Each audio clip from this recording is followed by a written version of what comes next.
ಲಕ್ಷ್ಮಿ, ನನ್ಗೇನು ಅವನ ಮೇಲೆ ಕಾಳಜಿ ಇಲ್ಲ ಅನ್ಕೊಂಡೇನ? ಅವನಿಗೋಸ್ಕರ ತಾನೇ ನಾನು ಇಷ್ಟೆಲ್ಲ ಕಷ್ಟಪಡಕತ್ತಿದ್ದು. ಅವ ಸರಿಯಾಗಿ ಓದ್ತಾನೋ ಇಲ್ಲಂತ ಆತಂಕ ನನಗೆ. ಅದನ್ನು ಬಿಟ್ಟ ನನಗೆ ಅವನ ಮೇಲೆ ಏನೋ ಸಿಟ್ಟಿಲ್ಲ. ನಡು ಬಂದ್ಬಿಟ್ಲು ಮಗನ ವಹಿಸ್ಕೊಂಡು ನಂದೆಲ್ಲಿ ಇಟ್ರಿ ಅಂತ. ಏನಾದ್ರೂ ಮಾಡ್ಕೊಳ್ಳಿ ಅಪ್ಪ ಮಗ, ಇರೋದ ಮಗ, ಅಕ್ಕ ಮಗ ಸಿಡಿಪಿಡಿ ಅಂತ ಹೇಳ್ರಿ ಅಂತೆ ಅಷ್ಟೇ. ನೋಡ್ ಲಕ್ಷ್ಮಿ, ಇಷ್ಟು ವರ್ಷ ನೋಡಿ ಸಾಕಾಗೈತ್ರಿ. ನೀವ್ ಒಳಗ್ ಬಾಕಂತ ಊಟ ಮಾಡ್ರಿ ಅಂತೆ. ಅಯ್ಯೋ ಅಪ್ಪ, ಈಗಟ್ಟ ನೋಟ್ಸ್ ಬರೆದು ಮುಗಿಸ್ತೀನಿ. ಮೊಬೈಲ್ನಾಗ ಸರ್ ಕಳ್ಸಿದ ವಿಡಿಯೋ ನೋಡಕತ್ತಿದ್ನಪ್ಪ.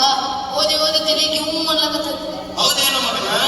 ನೋಡು, ನೀನು ಓದಿನ ಸಂಬಂಧ ಹಗಲ ರಾತ್ರಿ ಅನ್ನದ ದುಡಿಯಾಕತ್ತೀನಿ. ಇವತ್ತು ಕೂಡ ಸರಿಯಾಗಿ ಕೂಲಿ ಸಿಗ್ಲಿಲ್ಪ. ನೀನು ಚಲೋ ತಂಗಿ ಓದ, ಅದಷ್ಟ ಸಾಕು ನನಗೆ. ಎಷ್ಟ ಕಷ್ಟ ಬರಲಿ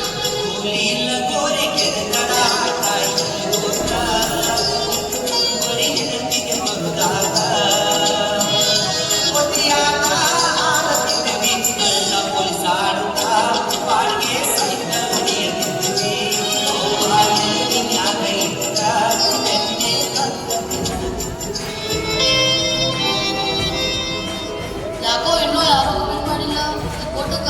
ಬರೀ 50 ಲೈಕ್ಸ್ ಕೊಟ್ರೆ ಏನ್ ಮಾಡೋದು? ಮಕ್ಕಳು ಅಂತ ನಾವು ಈ ಜೀವನ ಪರ್ಯಂತ ಗಂಗಾದೇವಿ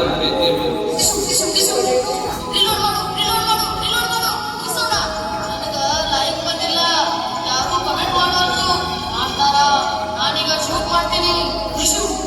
ಯಾರು ನನ್ನ ಹತ್ರ ಬರಬೇಡಿ, ತಪ್ಪಿಸ್ಕೊತಾರ. ರಾಮಯ್ಯ, ಊಟಕ್ ಬಾ ಮಗ್ನ. ಅದಕ್ಕೆ ಮಾಡುವಾಗ ನನ್ನ ಬರಬೇಡ. ನೀ ಎಷ್ಟು ಸರಿ ಹೇಳ್ಬೇಕು ನನಗ? ಹೇಗಿದೆ ಸಾಕು ನನಗಾಗ ನೋಡಿಲಿ. ನನಗೆ 8 ಲೈಕ್ ಬಂದವ್ ನೋಡಿಲಿ. ಏನ್ ಮಾಡ್ಬೇಕ? ನಾ ಲೈಕ್ ಮಾಡ್ಬೇಕ, ನಾ ಪೋಸ್ಟ್ ಮಾಡ್ಬೇಕ, ಎಲ್ರು ಫೋಟೋ ಹಾಕ್ಬೇಕ. ಲಕ್ಷ್ಮಿ ನೋಡಲ್ಲಿ, ನಾ ನನ್ನ ಮಗನಿಗಾಗಿ ಕಂಡ ಕನಸ ಮನಪಾಲಾಗೈತಿ. ಕೂಲಿ ಮಾಡಿ ನನ್ನ ರಕ್ತ ನೀರು ಮಾಡಿದೆ. 1 ರೂಪಾಯಿ ದುಡುತ್ತಂದ ಇವರು ಸಾರಿಗೆ ಪಟ್ಟೆ. ಆದ್ರೆ ಇವರು ಮೋಸ ಮಾಡಿಬಿಟ್ಟ ಲಕ್ಷ್ಮಿ. ಮೊಬೈಲ್ ಹಿಡ್ಕೊಂಡು ಹಾಳಾಗ್ಬಿಟ್ಟ. ನಮ್ಮ ಕನಸಿಗೆ ಕಣ್ಣೀರು ಹಾಕಿದ. ಮೋಸ ಲಕ್ಷ್ಮಿ, ಮೋಸ. ಹೌದ್ರಿ, ನಮ್ ಮಗ ನಮಗ್ ಮೋಸ ಮಾಡ್ದ. ಸಾಲಿ ಕಲ್ತ ನಮ್ ಮರ್ಯಾದೆ ಉಳಿತಾರಂತ ಮಾಡಿದ್ದೆ.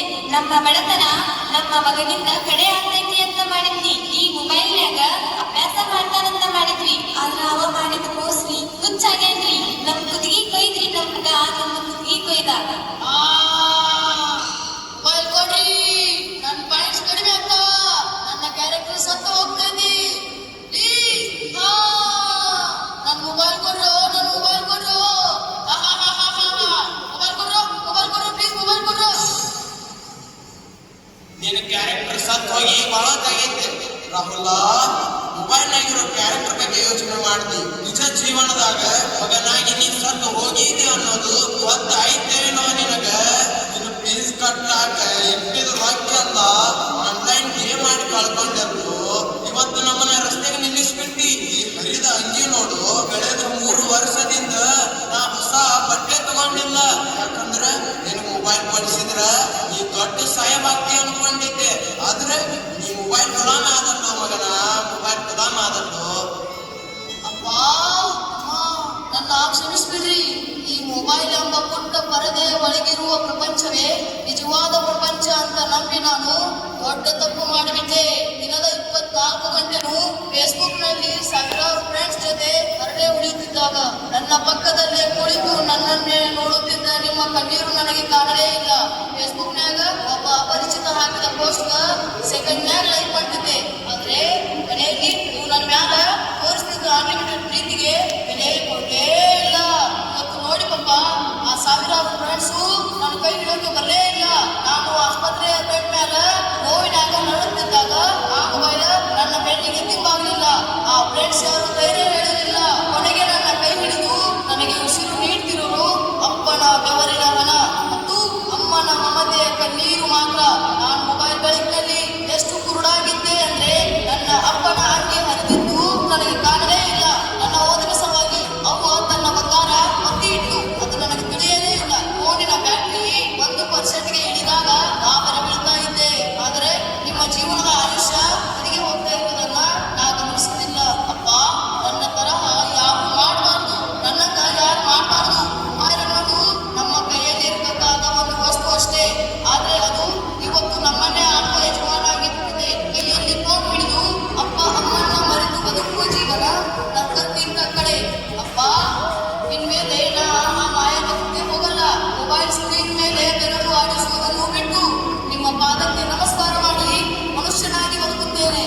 ನನ್ನನ್ನು ದಯವಿಟ್ಟು ಕ್ಷಮಿಸಿ ಬಿಡಿ.